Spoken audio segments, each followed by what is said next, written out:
Many Africans religiously stick to their traditions and beliefs, which mainly are the various rites of passage from birth and the naming of the child to coming of age in some tribes, marriage and death.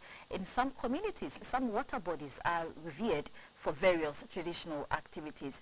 These water bodies over the years have helped to preserve not only the spiritual heritage of the locals but also served as a source of livelihood. However, human activities are forcing these revered water bodies to become extinct. GBC 24 took a trip to Kpone in the Greater Accra region, a community formerly known for its strong traditional practices and superstition. The community is struggling to keep its history intact.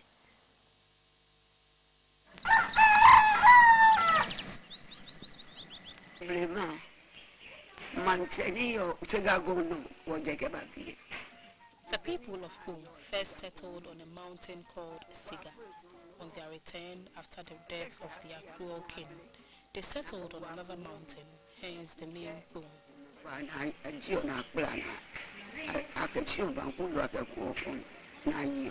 Located on the coastal part of the port city of Tema is a fast developing town called Kpone.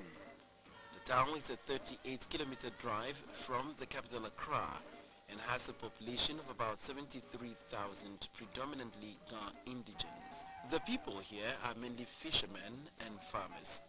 In the last 20 years, the town has seen major development, including the extension of electricity, the construction of roads and bridges. A number of water bodies are dotted all around this community, and these form an integral part of the spiritual beliefs of the people. Sacrifices are offered annually to commemorate the historical mystery surrounding these water bodies. These water bodies are also a source of livelihood for the people. On this particular visit to assess how these holy waters were faring, my first port of call was at the Holy of Holies of Numo Tete, custodian of the water gods. It took me through a series of libations and processes to seek the consent of the gods.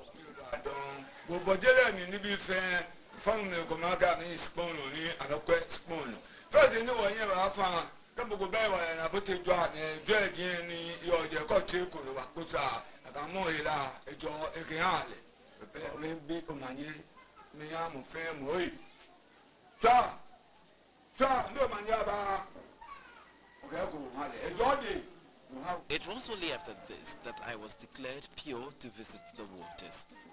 This water is believed to be the twins' pond, Akweleke Akwoko.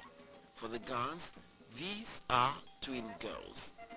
Once upon a time, it was told that these two teenagers visited the pond to swim but did not return, so to immortalize their memories, the pond was named after them. Water from this pond is therefore used for the annual Twin Festival. On our visit, however, we noticed footprints of grazing cattle. Contractors building around its banks also relied on the pond for the construction work. Another interesting development was this pipe that empties into the pond. We discovered that the pipe was connected from a neighboring house to serve as a conduit for disposal of sewage. We then meandered our way through the bushy and thorny paths of the Julokoko thicket to locate the Julokoko stream, also known as the Stool Stream. It is seen as a sacred stream whose water is used to bathe the Kpone traditional stool prior to the celebration of the annual Homowo festival. The stream has been virtually abandoned, and it is also clear that some residents dump garbage in the stream. The story was the same at the La Lue Lagoon. This was once a wetland, but it is gradually turning into a public place of convenience. Fisherfolk at the Ga Lagoon, another sacred water body, complained bitterly about the heavy trucks working at the site. They argued that the lagoon may soon dry up due to the development in the area.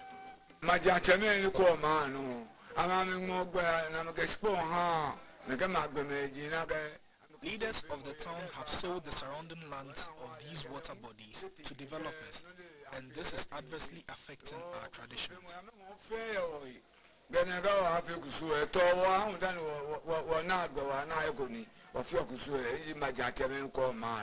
For the indigents and indeed traditionalists, this is the history of the people, and this must be preserved at all costs.